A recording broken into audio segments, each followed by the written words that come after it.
Continuamos hablando del voleibol masculino en Sagua La Grande. Habíamos visto el equipo de 1953-1954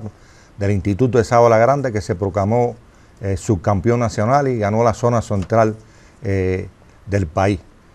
Ya muchos de estos jugadores pasaban o salían del instituto, que era donde se jugaba el voleibol en aquella época, y venían nuevos jugadores a suplirlo.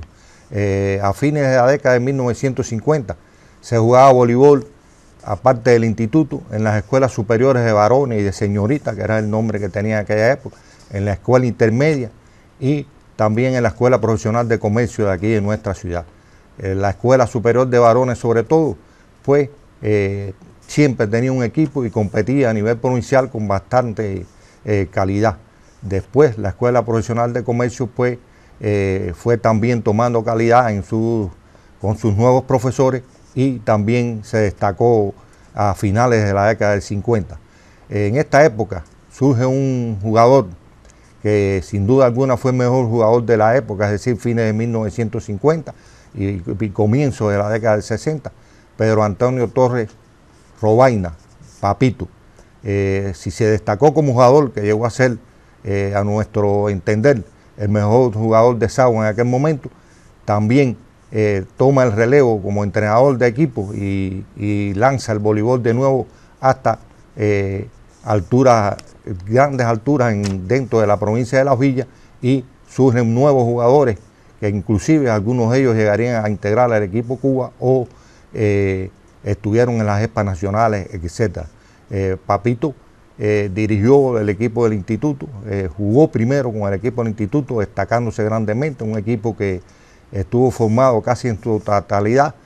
con jugadores de baloncesto, es decir, no había esa discriminación entre un equipo y otro, y jugadores como Molliné, Anoy, Juan José Larrondo, etcétera, pues pasaron a jugar voleibol obteniendo también campeonatos provinciales. Después, posteriormente, pues comienza Papito su trabajo como entrenador en nuestro municipio y comienza también a surgir nuevos jugadores, a obtener éxito en este deporte en nuestro municipio.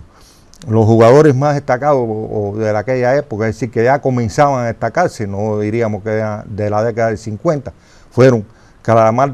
Larrondo, que fue miembro del equipo nacional por varios años, ya fallecida recientemente, Santiago Fábregas Catalán, que estuvo en la expa nacional por varios años, en la expa nacional, en la pre-nacional, que era en aquel momento el jugador del equipo de Las Villas por varios años, y también después destacado entrenador.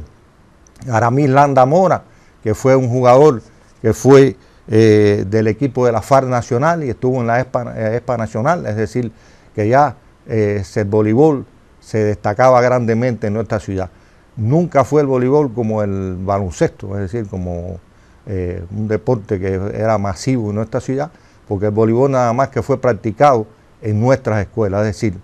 el baloncesto se practicaba intersociedades, se hacían equipos inclusive de asociaciones católicas, etcétera, pero en este caso el voleibol no, el voleibol se jugó solamente en nuestras escuelas, es decir, en el Instituto de Sagua La Grande, en la escuela superior, etcétera. Se jugaba en dos terrenos prácticamente, en los terrenos del Instituto de Sagua La Grande y en los Caballeros Católicos, aquí en la calle Colón. No hubo un campeonato local de dimensiones como en el baloncesto, pero sin duda alguna era un deporte que ya iba aprendiendo en nuestra juventud y un deporte que se iba masificando hasta llegar después a lo que ha sido actualmente. Pero en aquel momento